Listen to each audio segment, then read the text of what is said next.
Emily Reeves had always known that truth could be fragile, something that slipped like water through the cracks of people's minds when they didn't want to believe it, but she had never expected that telling the truth could turn her into the loneliest person in Redridge, a dusty town that sat against the wide-open Montana plains, where gossip traveled faster than the wind and reputations were crushed under the weight of whispers. She was 17, thin as a willow, with eyes that carried too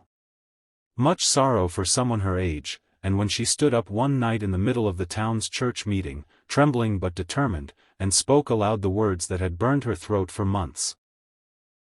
That her stepfather, Robert Greene, the man everyone respected in his polished Sunday boots and fine pressed coat, had stolen the money left behind for her mother's treatment, had squandered it in the back room of the rusted Spur saloon while her mother withered and coughed in bed until death pulled her away. She thought, perhaps foolishly, that truth would be enough, that the people she had known since childhood would look at her with pity, maybe even outrage, and demand answers from him, but what met her instead was a long, heavy silence, followed by a smirk curling at Robert's lips as he stood, rested a hand against her shoulder like a loving parent, and in his most honeyed voice told the congregation that Emily was troubled, grief-stricken, and confused, that she was weaving lies out of her pain and couldn't distinguish imagination from reality, and just like that, with a few slick words, the room shifted its gaze, not at him, but at her, their whispers buzzing like hornets. Liar, unstable, bitter child, and from that night on Emily became the girl no one trusted. The girl children were pulled away from when she walked down the boardwalk, the girl merchants refused to look in the eye when she handed over coins for bread, the girl left to carry her truth like a stone tied around her neck. Yet what hurt most wasn't even the cruelty of the townsfolk. It was the unbearable weight of silence when she would walk home to the little cabin on the edge of Redridge and see Robert sitting at the table with a glass of whiskey, looking at her with eyes that dared her to speak again, and she would swallow her voice, hating herself for her weakness, hating the way her mother's memory had been turned into ashes in the mouths of liars, hating the way her truth was invisible in a place where appearances mattered more than honesty. Still, Emily was stubborn, and though the town tried to break her, she refused to let the memory of her mother die beneath Robert's shadow, so she found small ways to fight. She worked odd jobs at the millinery, at the bakery, anywhere that would pay her a dime, hiding coins away beneath a loose board under her bed, saving for the day she could leave Redridge behind, though deep down she wondered if there was any place on earth where truth actually mattered. Nights were the hardest, when she would sit on the porch under the wide Montana sky, stars stretching endlessly, and whisper into the darkness as if her mother could hear, "I told them, Mama, I told them what he did, but nobody listens," and the prairie wind would carry her words into the black, giving no answer, no comfort, only emptiness, until one night a sound broke through the silence, the distant clop of hooves against the dirt road, steady and deliberate, a stranger riding into town. Though she did not know then that his arrival would alter everything, that his presence would shift the weight of her loneliness and turn her truth into something more than a burden, something strong enough to build a home upon.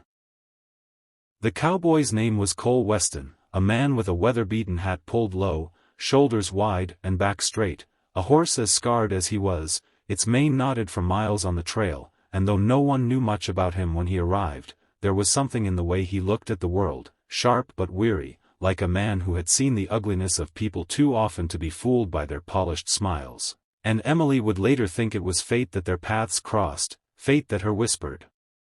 prayers into the night had summoned a man who knew the value of truth because he had bled for it before. For the first few weeks after Cole rode into Redridge, Emily only saw him from a distance, a shadow moving through town, his presence stirring curiosity among the locals who tried, in their polite but nosy way, to figure out who he was. Some said he had been a ranch hand who'd lost everything in Wyoming, others whispered he was running from the law, but Cole never gave answers, only nodded politely, kept his hat tipped low, and went about his business, buying lumber from the general store, working at the livery in exchange for hay and oats, spending his evenings fixing fences on a rented patch of land outside town. To most, he was a mystery, but to Emily, there was something different about him, something steady, like the way he didn't flinch when people's voices dripped with judgment, the way his eyes didn't dart with guilt like Robert's did, the way silence seemed to sit easy on his shoulders instead of pressing him down, and she found herself stealing glances, wondering who he was, though she kept her distance, because she had learned the hard way that trusting the wrong man could burn her whole world to the ground. But the night their paths truly crossed came when Emily was leaving the bakery, clutching a paper sack of stale rolls she had bought cheap, and Robert stepped out from the alley, his breath heavy with whiskey, his voice low and sharp as he sneered, "Still telling stories, girl? You'll end up in the asylum if you keep on." And though Emily tried to push past him, he caught her wrist, hard enough to bruise, hard enough to remind her that he owned not just her roof but her life, and for the first time in weeks she felt her strength falter, her chest tightening as the world spun with helplessness.